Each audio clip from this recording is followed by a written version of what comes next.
Today's World Insight with Qian Wei. China responds with more tariffs on U.S. goods after similar U.S. measures on Friday. What's the time for both? And history of trade tensions between the world's biggest economies. The former Japanese Prime Minister talks about lessons from Japan's trade difficulties with the U.S. in the 1980s. 日本全体的にこの経済が沈滞化する。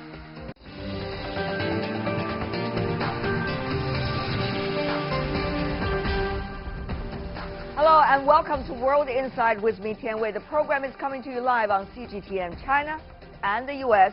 had their 11th round of trade talks over the weekend. The Chinese top negotiator Liu He led the team to Washington. But that did little to stop a new round of tariff hike. U.S. President Donald Trump announced a 25% tariff on some 6,000 Chinese products, from textiles to electronics.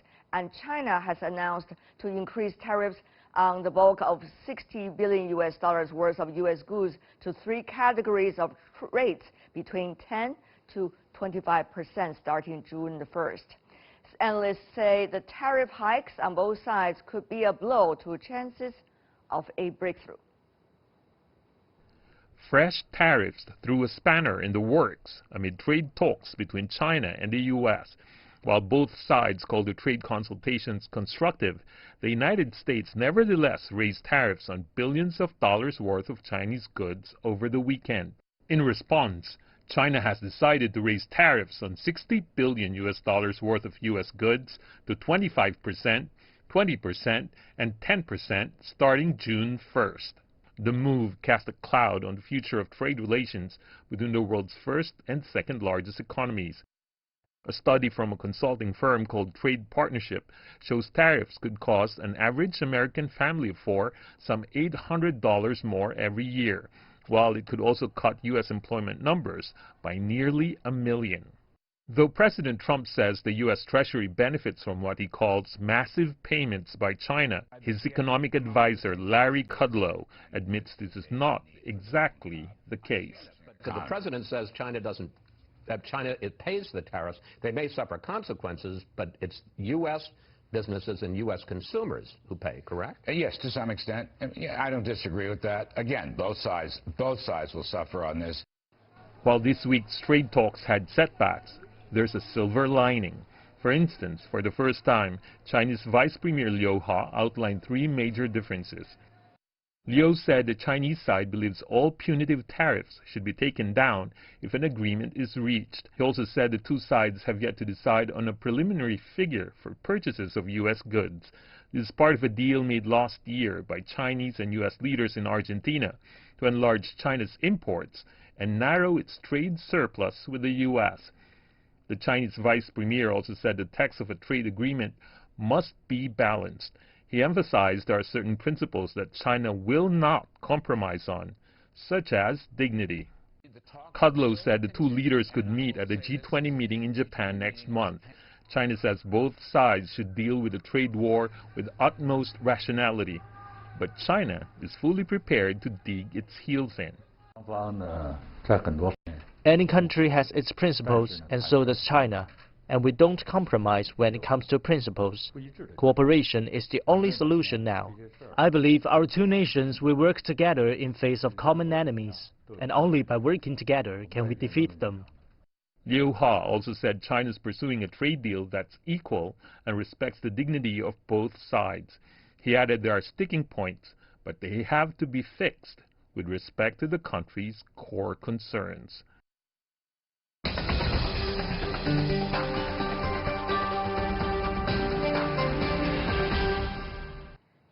So, how should we understand all the latest development regarding the China-U.S. trade negotiation? Let's turn to our panelists. With us in Beijing, Zhang Gong, professor from the University of International Business and Economics. In Washington, D.C., we have Jeff Moon, a former U.S. Assistant Trade Representative. And also in Washington, Steve Pruitt, a managing partner at Watts Partner. In Chicago, we invite Yang Dali, a professor from the Department of Political Science from University of Chicago. Want to welcome the four of you gentlemen for being with us. Important day, I would say, since the two sides have already announced their initial reaction to the failed rounds of earlier talks. So let me go to you first, Professor Gong. China announced just hours ago of so-called reactions toward the U.S. increase of tariffs of Chinese imports. Would you say it's measured or it is big-scale comprehensive? I would say it's a measured response from three perspectives, I would say. Yeah. First of all, in terms of the amount, it is less than 1/3 of the total amount that the U.S. imposed, $60 billion. Of course, China's imports of American goods is a lot less than our exports to the U.S., but still, in terms of a total amount, I think it's not very large. Second, I think if you look at the rates that is applied, U.S. tariff is 25%. We are 10 to 25% in different ranges, right? And third, if you look at the date that this tariff is going to be, these tariffs are going to be applied, it's going to be June 1st. That's still, 2 weeks away. I think it's corresponds with what the U.S. has done. Their tariffs only apply to the goods that are already haven't left China's ports as of yet. So I think in terms of the date of application of these tariffs, that's very comparable. Okay, the 3 points well taken. Mr. Moon, of course, you've been participating in trade talks and negotiations over decades. So it seems that both China and the U.S. have been leaving some leeway for some interactions rather than overall breakdown of a process. But Mr. Moon, how much?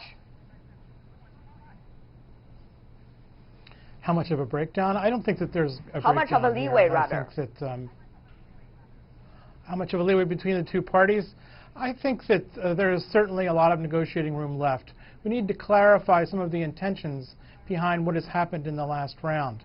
These trade negotiations have gone on for a year, the latest round for about 5 months.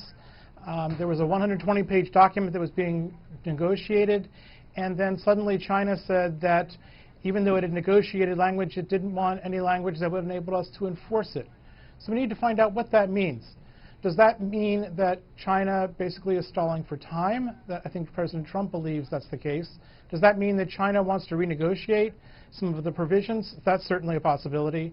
Does that mean that China does not ever intend to adopt market reforms and doesn't ever want those reforms to be enforceable? That would be a great problem. Mr. Moon, what does that mean for Washington, D.C., since the tariffs were announced first by Washington in this round too?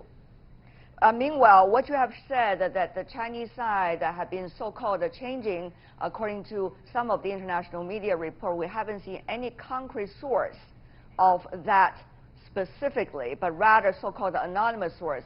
And therefore, how reliable those information is, can you confirm with us 100% when you are using it as evidence? No, I can't confirm that 100%. Okay, there we go. These negotiations are not at all transparent. All right, then. So why don't we concentrate on things that we know, and also as analysts that you can do. Sir, Mr. Moon, help us to understand how much leeway Washington, according to the latest action, do you think it wants to leave there for the two countries to negotiate further?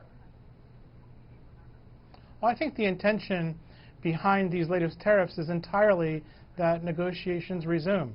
These tariffs are not an end to themselves. They are an effort to encourage China to come and try to resolve differences, and to get to the place that Liu He has said that China wants to get to, and that's equality and mutual benefit. We have an enormous trade imbalance, and we have some serious problems with Chinese trading practices. We need to discuss them, and we should resolve them now. Okay. The sooner that we can resolve them, the better. Okay, Mr. Pruitt, of course, this is not just about the trade. Trade is only one aspect of the overall relationship. Many here suspect, here from Beijing and elsewhere in China, that this is only the very start of the U.S. playing so-called offensive toward China. In a way, it is only the very first stage. The reluctance to reach any kinds of temporary result in the trade negotiation is a sign that the U.S. wants to future contain China with a lot of challenging prospects for the bilateral relations. Mr. Pruitt, you've been working on the Capitol Hill. You know how political atmosphere formed and also reflected in policy. Your comment here. Well, I think there's some merit to the Chinese looking at this with a bit of a jaundiced eye. Clearly, if you look at the domestic record of achievement of the current U.S. administration, there are very few negotiations that have ultimately resulted in a deal, and in a number of instances, those negotiations literally appear to have been purposely blown up, if you will, to meet some other political goals. And I think there's certainly enough evidence to justify that concern. A.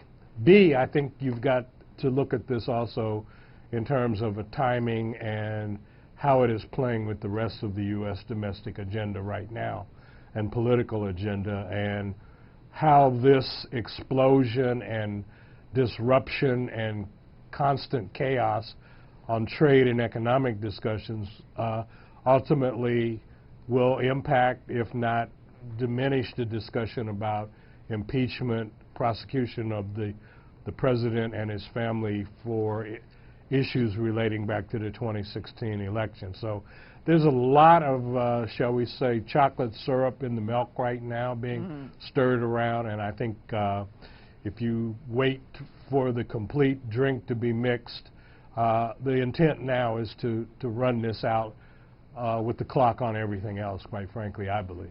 Right. Well, understand. Professor Yang, I guess as a political science professor, that is also echoing with you. But Professor Yang, to push a little bit more about that, as important as it is to look at the U.S. domestic politics, of course, China cares more about this bilateral relationship, particularly the trade relationship.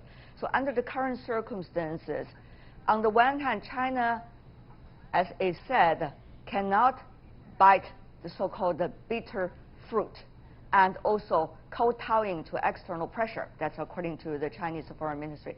But on the other hand, China does want to have a constructive relationship with the U.S., whether you call it competition or cooperation, but certainly constructive in a way.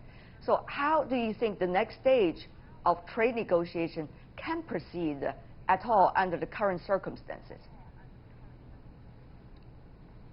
Well, that's why the last round is so important, because both sides want to be seen domestically by respective constituencies to be seen as fighting hard for their national interests. So in that sense, actually, for negotiators from Beijing and from Washington to be making posturing in such a way allows them to go back and say, look, we've fought very, very hard. The danger, of course, is they get stuck and they cannot make further progress.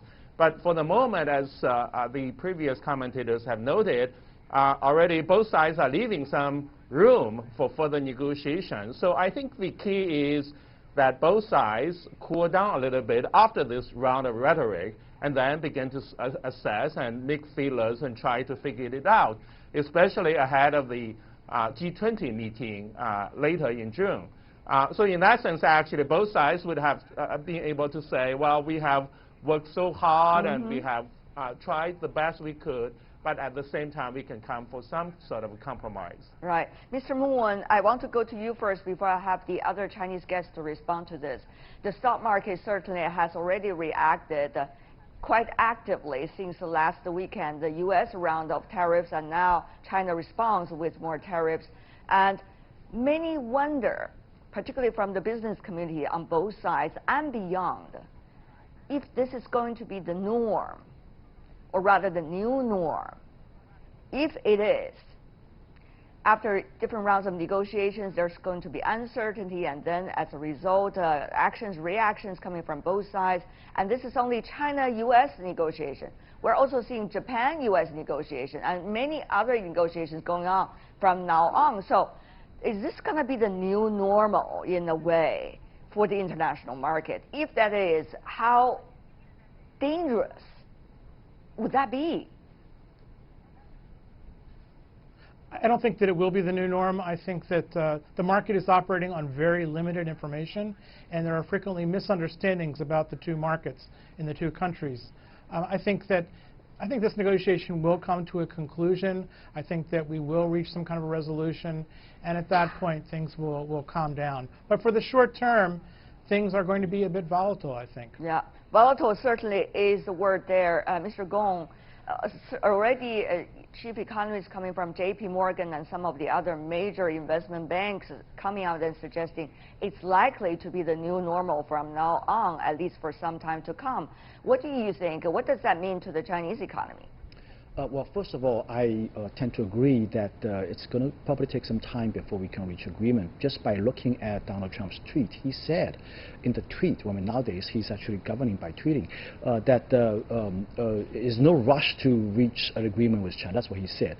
And also, of course, he also said many other things in the tweet. Well, that's also true. Yeah. But I think I firmly believe now that he is really fixated on delivering some campaign promises. He's been actually pretty good record of delivering campaign promises, and the 25% tariff rate has been something he's been talking about a lot actually during his campaign. But the thing is, how volatile it will be, whether he's delivering his campaign promises or not, that's his own thing. But the thing is, the international market now, where we're talking about, investor sentiment now, we're talking about the confidence of the world economy, that's what we're talking about. Actually, I'm less concerned about market volatility as opposed to a right-out crash. That's I'm more concerned about, actually. I think volatility is something we can live with. I mean, the markets have been volatile for the last few weeks, and I think it's okay. The thing that I fear most about is both markets, as well as the whole world economy, is plunging into a recession,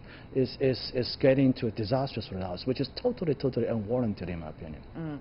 Mr. Pruitt, of course, we witnessed volatility in the international market. That's nothing new. The international market is about volatility to begin with, but to artificially, in a way, putting on more pressure on a frequent basis to the international market and to the uncertainty of the world economy, China, U.S. included. Mr. Pruitt, what's likely to be the potential that we are talking about here? Well, I think the U.S. markets have already priced in. They did that in January of 2017 when the president was inaugurated. So I think going forward, the international markets have slowly, but are now more aggressively starting to price that volatility in. And I think there's strength in volatility, quite frankly. So like my previous colleague here, I'm not as concerned about the markets. I would be concerned about an outright crash, but the likelihood of that is still very low. I think the biggest problem confronting the international community is how do you clear the picture up from all the chaos that is part of the U.S. political discussion every day now. Going forward, what we're going to see, I believe, is more parts of the world will start to coalesce with each other and less with the U.S., which doesn't in the long term help our economy and will ultimately be a problem for, I would predict, the next administration to grapple with. That's, of course, the general and big picture you're talking about, Mr. Pruitt. Professor Yang, therefore, I go to you about another issue, a bigger one. China-U.S. trade negotiations is only one of those trade negotiations taking place right now. We understand right after this round of trade negotiation came to a pause, U.S.-Japan trade negotiations began. Meanwhile, Professor Yang, later in the year, WTO reform discussions will also be put on the agenda as we speak. So how will the sentiment and also the emotions, the volatility in a way of feelings coming from the U.S.-China trade negotiations having its impact on many other bilateral, multilateral trade discussions? Professor Yang. Well, certainly the word that I can think of is upheaval. Truly, there is the general recognition that the existing WTO system has not been effective, and as a result, actually, so sort of there are all those pushes, and especially coming from the United States, in terms of for reform, for change, and for going back on some of the terms that have existed, especially with respect, actually, to China, which, of course, as we all know, remains a non-market economy to most developed economies, and also continues to enjoy the status of being a developing country. So in that sense, actually, so sort of there is a lot of rethinking about some of those issues. And in the meantime, I think the biggest danger from the Chinese perspective is to what extent, at this point, the U.S. could work with the other developed countries with respect to China. So far, of course, the U.S. has been opening, essentially been fighting against every major trading partner.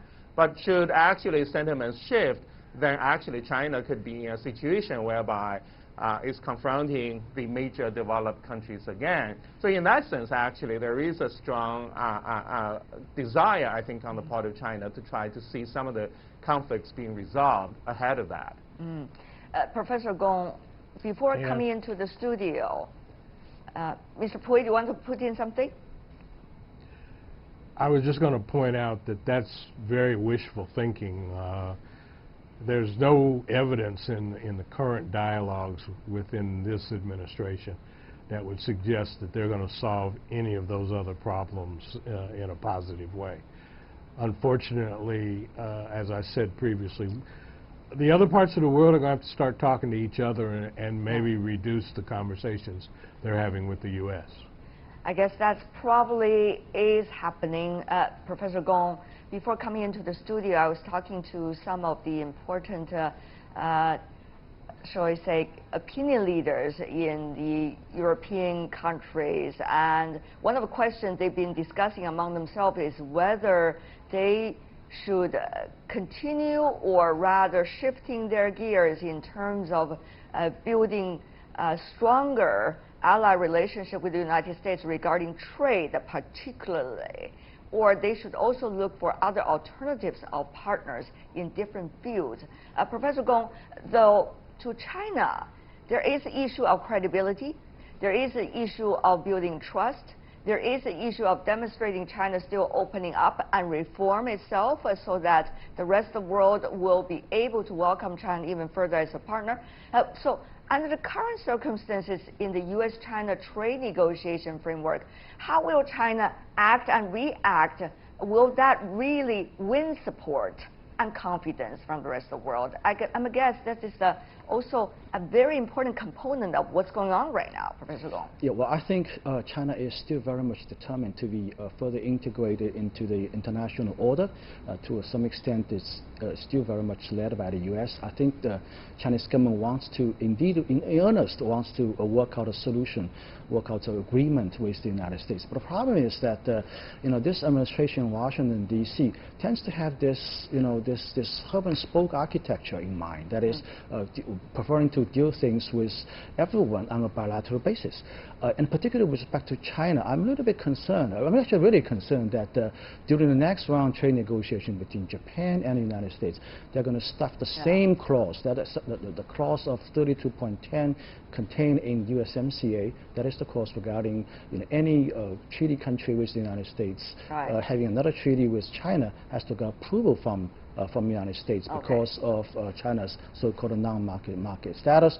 And I think the United States is going to do the same thing with its next round trade negotiation with South Korea, with Australia, and probably more difficult with European. Let me finish. And I think regarding the European attitude... We only have 30 seconds left. If you want to finish, 10 seconds, please. Okay. Yeah, I think from European perspective, they just look at the actions from the United States. The United States is taking action against the Airbus company, is threatening to impose tariffs on German exports of automobiles to the United States. So these actions speak for themselves. All right. Before we go, everyone, one sentence and one sentence only, please. What do you think will be done for the next few days and weeks for the next rounds, if there is any? Professor Gong, you want to go first? One sentence, sir. Okay. Well, in the next few days, there'll just be rhetoric, no action so far. Okay. Mr. Moon. There will be teleconferences, as there have in the past, informally exchanging views that will lead to a formal resumption of talks before the G20 summit I see. in Japan at the end of next month. Mr. Pruitt.